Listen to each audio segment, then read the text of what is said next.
Hey guys, so welcome to the first video of Halloween week.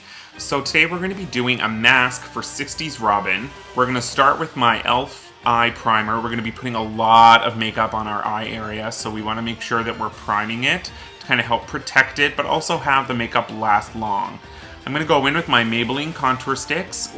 Before we go into the mask, we want to make sure that we've applied our full face look, because once the mask is on top of the foundation, you can't really play around with it anymore without disturbing the mask.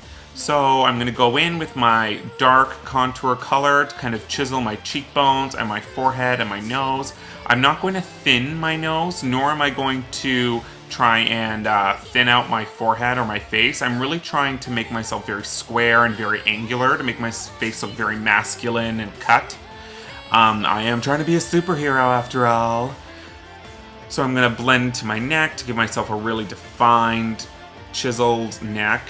And then I'm going to go in with a tone that's a little bit lighter than my skin tone. And then with a tone that's quite a bit lighter than my skin tone, just to really highlight those cheekbones and the bridge of my nose. So once I'm done, I'm going to use my CoverGirl Clean Foundation and Oil Control. And I'm going to use my Quo sponge, and I'm just going to pick up the lightest amount of product, and I'm just going to slowly blend in my face. So what I'm looking for is a really dramatic contour. It is Halloween, so we do have license to be a little bit more fun, a little bit more crazy with our contour. But above all else, I really want to get that chiseled, almost kind of cartoony look. I really want to really manipulate the contours of my face to really give that chiseled look. I'm really using inspiration from traditional 60s Robin artwork. I'll put a link to the pictures I was using in the description below. So now I'm just going to use some finishing powder, and I'm going to use it on the highlights of my face. And I'm going to use, if you can see, I'm using it on my forehead and my chin especially, because I really want to broaden my chin to really give myself a more manly, masculine look. Now I'm just going to let it cook, and then once it's done cooking, I'm going to remove the excess. If you don't know what cooking is, it's like a drag term in which you let your finishing powder kind of soak into your foundation and really get a true set.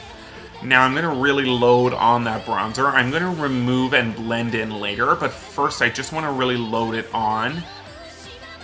Again, I'm not going to thin out my nose or lower my forehead or contour around my chin or jaw. I really want to focus on that really sculpted cheekbone and forehead.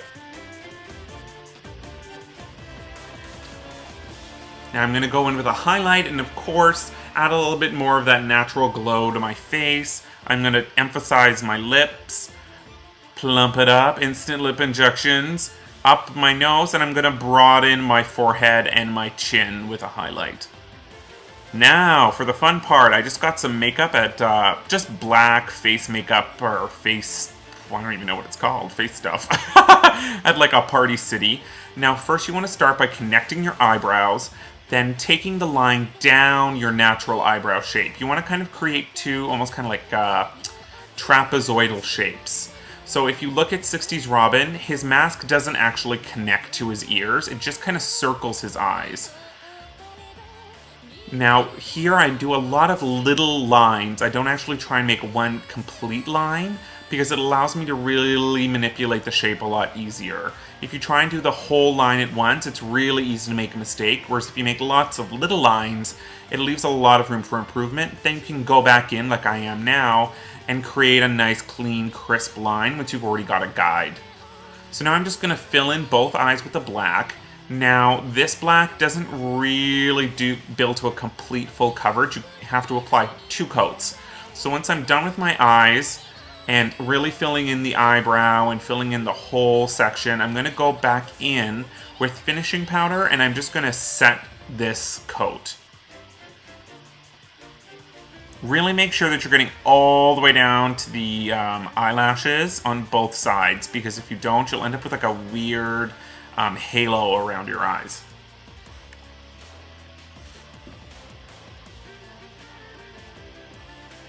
Setting powder also helps to quicken the drying process of this makeup. So I'm putting it on. As you can see, it whitens it up a bit, but it's not a big deal as I'm going in again with another coat of makeup.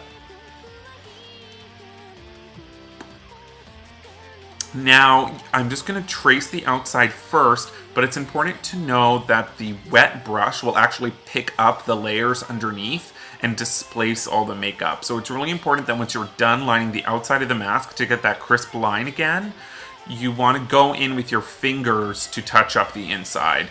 So see, I'm just touching up the outside, cleaning up all the lines.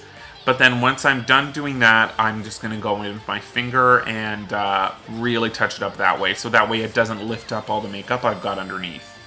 So again, I'm really making sure I'm getting all the way to the eye. And as you can see, when you see the one eye side by side, the first one really did look a lot darker. See? It really does need 2 coats. Oh, what a mess. Now I'm just going to blow dry my face so that way I can get a complete set with this eye look. Another tip could be using a black eyeshadow to set this, but I didn't want to do that. So now I'm just going in with mascara. I'm really going all the way down to the root to really make sure that there's no skin tone, there's no white or anything around the eye. I really want a complete black cast. You could also line your waterline with a black mascara if you really want to go that intense. Now I'm going in with a white eyeshadow. It might seem odd, but this actually helps to give this a more real mask look. So I'm going down the nose and around the eye, and then I'm just going to go around the edges of the mask. Adding these highlights let the mask look more real and make it kind of look like plastic as opposed to just makeup. As you can see, it catching the light is really nice. You can end here though if you want to just do like a masquerade look, or if you just want to do a mask or any kind of thing like that. But I'm going to continue on from here and try and make myself look even more like a cartoon. So I'm just taking the black makeup with a thin brush and just applying it around the contours of my face, on my chin, my cheeks, my nose. I'm just going to add some frown lines and then my forehead. Now, what's important is you have to act fast here, because what you want to do is actually go in and blend out all of this liquid product. So I'm blending down from the line and trying to keep the line firm, but blending it down into my makeup. So this is why I said it was really important to make sure you got your foundation good and done, because once you've done this step, you can't really go back and change anything. So I'm just going to blend it all out, and as you can see, it really gives a very cartoony, very cut face. And that's kind of what I was looking for, that very animated Marvel character. And there you have it. Here's Robin in all of his glory. And like I said, if you want to stop at the contouring part, you definitely can, and just use the mask for a vampire or any other cool look. Anyway, thanks for watching, and like always, talk to you later, bros and hoes.